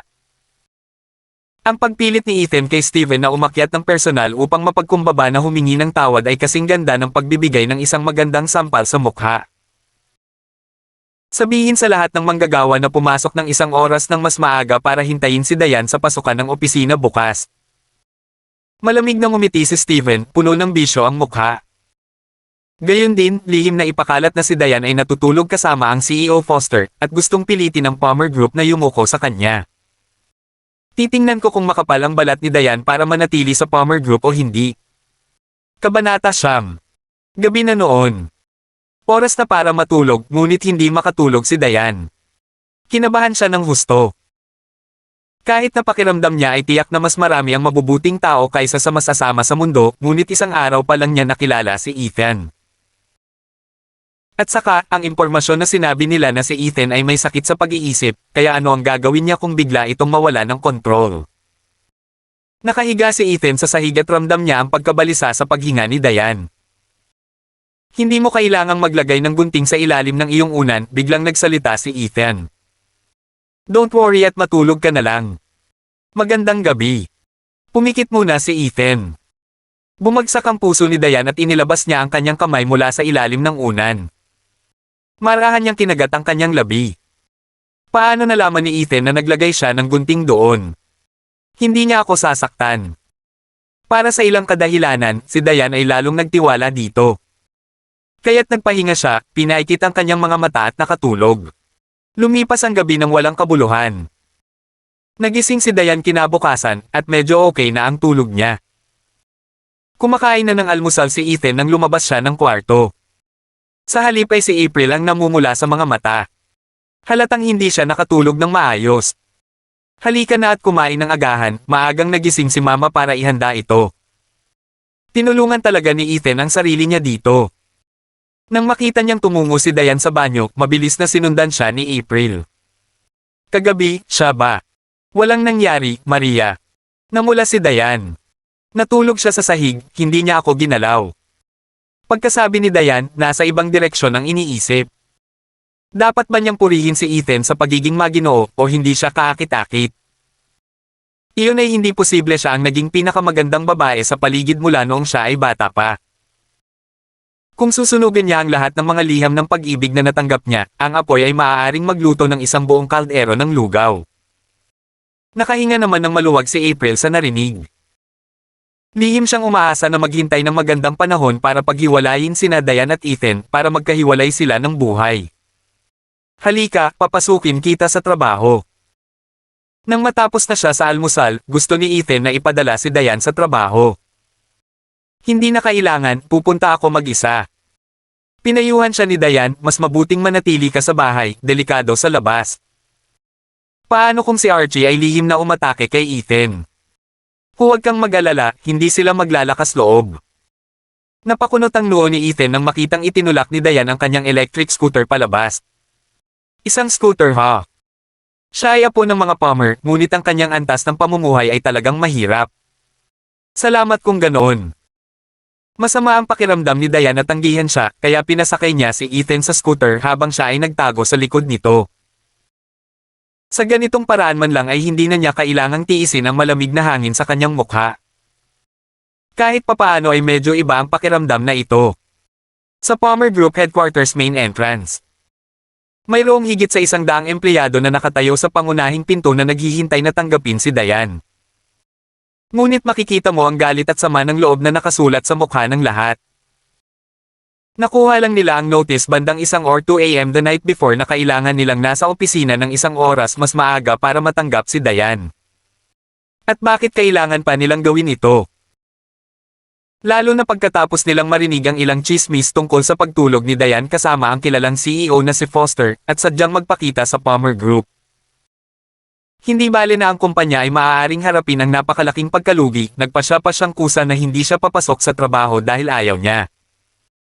Maging ang CEO na si Steven, ang kanyang tiyuhin, ay kailangang magmakaawa sa kanya na bumalik sa trabaho. Ito ay lumampas sa dagat. Paano kaya nagkaroon ng ganoong tao? Ang galit sa mga empleyado ay sapat na upang maabot ang langit. Nakatayo sa harapan si Steven at ramdam niya ang galit mula sa mga empleyado. Ganito talaga ang gusto niyang epekto. Hindi siya naniniwalang makakatuluyan pa rin ni Diane sa Palmer Group matapos guluhin ang lahat ng balahibo ng kanyang mga kasamahan. Kapag nakapirma na siya sa kontrata, siguradong tahimik siyang aalis. Tinawagan mo ba si CEO Foster? Tanong ni Steven. Ginawa ko. Noong sinabi kong pupunta si Diane, sinabi niyang dadaan siya ng personal. Napuno ng selos si Archie. Nang pumunta siya para pirmahan ang kontrata, wala siyang karapatang makita man lang si CEO Foster. Ngunit ngayong si Diane na ang kumakatawan sa kanila, ang CEO Foster ay talagang bumibiyahe sa kanilang kumpanya. May trick or two talaga itong slot ha. Mas mabuti pa ito hahayaan niyang makita ng buong kumpanya ang tunay na kulay ni Diane. Si Ethan ay nakasakay sa scooter, at bilang ang pillion rider, si Diane ay walang mapaglagyan ng kanyang mga kamay at malumanay lamang na nakahawak sa mga damit ni Ethan. Hindi ko inaasahan ito. Mula sa malayo, kitang-kita ni Ethan na nagdala si Steven ng isang malaking grupo ng mga empleyado upang tumayo sa pasukan kasama niya, at isang malikot na tingin ang sumilay sa kanyang mukha. Hindi talaga alam ng Steven na ito kung ano ang makakabuti sa kanya. Bumaba si Diane at agad na nabigla sa kanyang nakita. Hindi ba dapat si Steven lang ang naghihintay sa kanya? Ano ang ginagawa ng buong kumpanya dito? Bigla siyang nakaramdam ng claustrophobic. Maligayang pagdating muli Miss Palmer. Napatingin si Archie sa kanyang sekretarya at agad niya itong sinigaw. Sa susunod na sandali, ang buong grupo ng mga empleyado ay sumigaw ng parehong bagay ng sabay-sabay. Malinaw na naramdaman ni Diane na ang kanilang mga tinig ay puno ng galit, puot, sama ng loob at maging ng paghamak. Bueno, pagkatapos na tumayo ng napakatagal sa lamig, kahit sino ay hindi rin magiging masaya. Hindi niya inaasahan na gagawa ng ganoong arrangement si Steven. Diane, masaya ka na. Puno ng ngiti si Steven, ngunit parang kakaiba sa kanya ang mga sinabi nito. Para bang si Diane ang nagpilit sa kanya na gawin ang lahat ng ito, at wala silang choice kundi sumunod. Nagsimulang mamula ang mukha ni Diane at pakiramdam niya ay nakulong siya ngunit hindi niya alam kung paano ipapaliwanag ang sarili. Wala namang kwenta magpaliwanag, di ba? Ang tingin sa mga mata ng mga empleyadong iyon ay parang papatayin siya. I guess I'm quite happy. Si Ethan sa kabilang banda ay tumango at tumingin kay Steven at mahinahong sinabi, maganda ang ginawa mo. Dahil sa mga salitang ito, agad na nagliyab ang mga mata ni Steven. Anong ibig sabihin ni Ethan doon? Para siyang nagpupuri ng aso. Marami pa sana siyang gustong sabihin pero hindi siya pinansin ni Ethan at dinala si Diane sa opisina. Sino siya sa tingin niya, akala niya bagay talaga siya ha. Sobrang yabang, no wonder si Diane din ang yabang. Hindi ba siya isa lang na nagpakasal sa pamilya? Narinig ko na wala siyang tirahan at may sakit sa isip. Itong si Diane ay may malakas na panlasa sa mga lalaki. Nagsimulang magbulungan ang lahat ng empleyado. At lalo pang nagalit. Noong una ay hindi sila naniniwala na si Diane ay talagang isang tao dahil marami sa kanila ang nakatrabaho niya. Pero ngayon, ang walang kwentang asawa ni Diane ay parehong mayabang at naglakas loob pa na kutsain si Steven, kaya tiyak na mas hindi makatwiran si Diane, di ba? Mukhang nag-iinarte lang siya. Ipokrito. Nagsimulang maiyak si Diane. Hindi siya bingi. Ang mga boses ay hindi malakas ngunit nakarating pa rin sa kanyang pandinig. Nadama niya na hindi ito makatarungan sa kanya dahil hindi niya nagawa ang alinman sa mga bagay na ito. Huwag kang mag-alala sa iisipin ng iba, malumanay na wiya ni Ethan. Ang mga taong hindi kasing galing mo na susubukan ang lahat ng paraan at paraan para sirain ka, get it? Napatingin si Diane kay Ethan na natigilan, tapos tumango siya.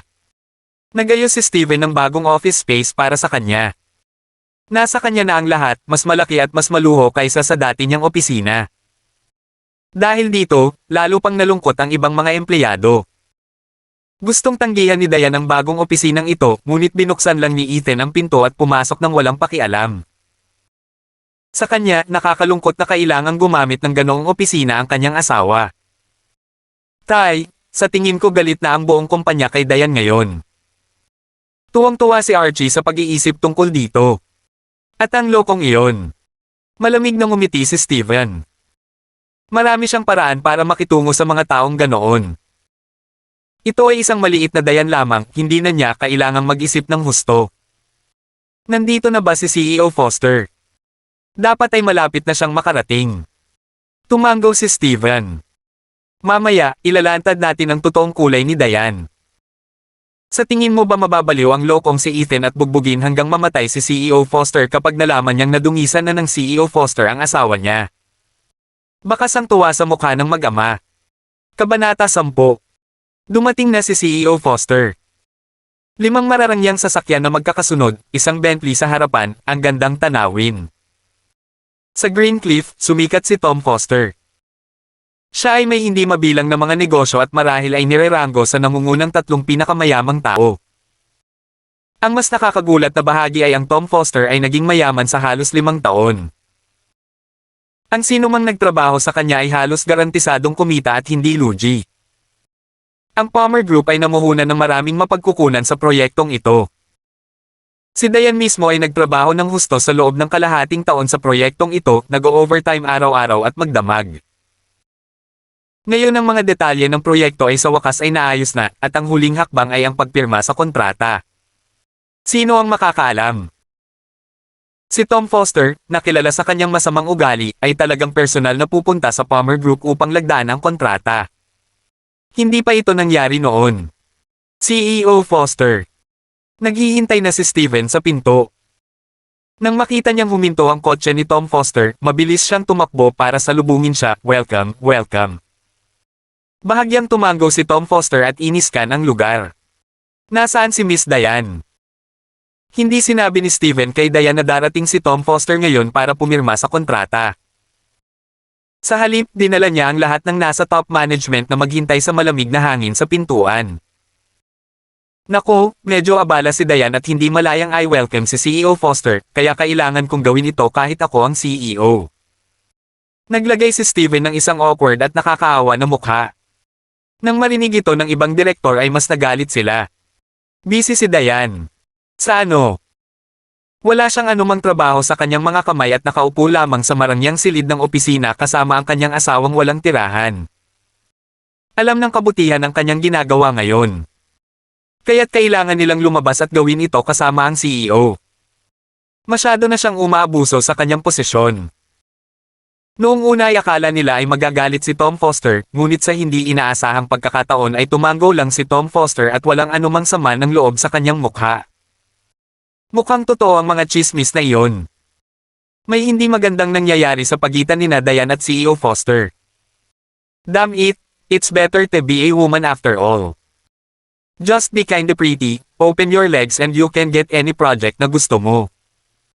Samantalang kailangan nating magsikap. Nakakainis talaga itong si Diane, sa tingin ba niya ay kanya ang Palmer Group? Kahit na ang CEO ay kailangang tumayo sa lamig at tumanggap ng mga bisita, habang komportable siyang nakaupo sa kanyang opisina kasama ang heater. Nagpalitan ng tingin ang iilang direktor, at matagal nang bumaling ang kanilang mga puso laban kay Diane. Ngunit para kay Tom Foster, ito ay normal lamang. Kung talagang lumabas si Diane para tanggapin siya, kinikilabutan siya. Kahit na ang isang malaking shot na tulad ni Brother Winston ay nagtatrabaho para sa big boss na iyon, kaya sino siya para kunin si Diane at tanggapin siya? Sa ganitong paraan please. Inilahad ni Steven ang kamay. Isang buong hanay ng mga tao ang pumasok sa opisina, diretso sa elevator at pataas sa pinakamataas na palapag. Kumalat ang balita sa kumpanya na parang apoy. Ang kasumpa-sumpa na CEO na si Foster ay dumating para pumirma sa kontrata sa kanila, ngunit hindi lumabas si Diane para tanggapin siya at ipinaubaya kay CEO Steven at sa nangungunang management na maghintay sa malamig na hangin ng halos 1 oras. Napakalayo na niya. Masyado siyang mayabang. Iniisip niya na siya ay higit sa lahat.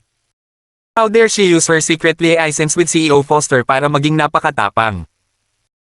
Ang lahat ay nagalit sa kanya, at maraming empleyado ang sinumpa si Diane sa kanyang likuran. They said things like she was a slut, she was dirty. May mga taong palihim na dinuraan ang pinto nang dumaan sila sa opisina ni Diane. Ang bawat isa ay gumuhit ng linya sa pagitan nila ni Diane sa kanilang mga puso. Nanumpa sila sa kanilang mga sarili na hinding-hindi nila lalapitin ang isang babaeng tulad nito. Napaka-ipokrito niya. Nasa unahan si Steven habang nagpapaliwanag tungkol sa Palmer Group pati na rin kung gaano niya iginagalang at hinahangaan ang CEO Foster. Matapos ang pag-iikot sa palengke sa loob ng napakaraming taon, mahusay si Steven sa pakikipag-usap, at palagi niyang pinapagaan ang pakiramdam ng mga tao pagkatapos makinig sa kanya. Ngunit tila hindi siya pinapansin ni Tom Foster. May patronize lang sa mukha niya. CEO Foster, ang meeting room ay ganito. Nakangiti pa rin si Steven, mayroon na akong gagawa ng mga kopya ng kontrata, kaya maupo ka muna rito, tatawagan ko si Diane. Si Tom Foster ay handang pumirma ng kontrata sa walang iba kundi si Diane, ito ay baliw sa sarili nito. Wala pang nakarinig tungkol kay Tom Foster na may anumang koneksyon kay Diane dati. Bukod sa, dahil sa halaga at katayuan ni Tom Foster, mayroon bang babaeng hindi niya makukuha? Inisip ng mga direktor ang mga bagay na ito sa kanilang ulo at tahimik lamang na naiiling ang kanilang mga ulo. Naku, hindi, agad na umiling si Tom Foster. Paano hahayaang pumunta si Miss Palmer dito, dapat ako na lang ang pumunta sa kinaroroonan niya. Natigilan si Steven nang marinig iyon. Nagulat din ang mga direktor. Ano ang ibig niyang sabihin? Nagalit ba si CEO Foster at sarkastikong sinabi ito? Dapat galit siya.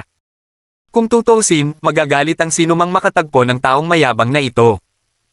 Si Diane ay isang normal na empleyado lamang ng Palmer Group. O dahil ba talagang may ipinagbabawal na relasyon sina Diane at CEO Foster ngunit naging mayabang siya sa harap ng maraming tao naghahanap ba siya ng kamatayan? Maraming mga tao na nag-isip tungkol dito ay nagsimulang maging masaya tungkol sa kanyang pagbagsak. CEO Foster, ito. Nagkunwari si Steven na siya ay nasa isang napakahirap na posisyon. CEO Foster, bata pa si Diane at immature, huwag kang magalit. Iyon ang sinabi niya, ngunit umaasa siya na talagang magagalit si Tom Foster. Kung ang proyekto ay natapon sa isang tabi o kahit na nakansela bilang isang resulta nito, kung gayon si Diane at ang pamilya ay kailangang makaalis. Nasaan si Miss Palmer? Kinawayan ni Tom Foster ang isang kamay na bahagyang nakasimangot at hindi mapakali na makinig sa mga walang kwentang sasabihin ni Steven. Dalhin mo ako doon.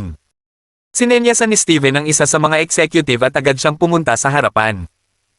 CEO Foster, sa ganitong paraan please. Siguradong nagngangalit si Tom Foster ngayon. Malalaman mo lang sa ekspresyon niya. Ang seryoso ng mukha. Napapahamak si Diane sa pagkakataong ito. Nagsimulang maglakad ng mabilis ang buong hanay ng mga empleyado patungo sa opisina ni Diane. Nang marinig ito ng iba pang kumpanya, naging curious ang lahat. Marami ang nakahanap ng dahilan upang magpadala ng mga dokumento o maghanap ng isang tao, at tumakbo sa sahig kung saan naroon ang opisina ni Diane.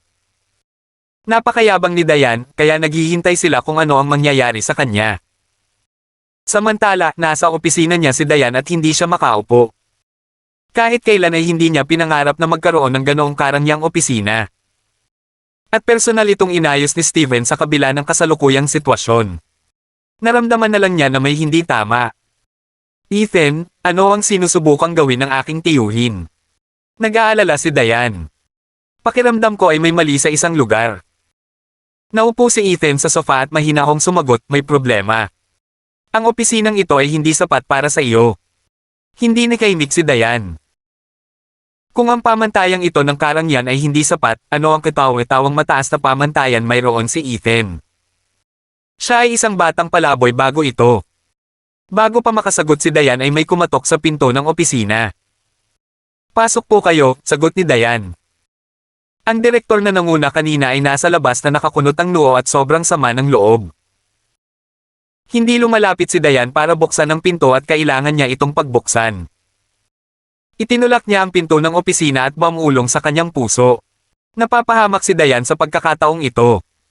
CEO Foster, nasa opisina si Miss Palmer. Natatakot ako na wala ako sa antas na sapat para makapasok. Baka sa boses niya ang pangungutya at panghahamak.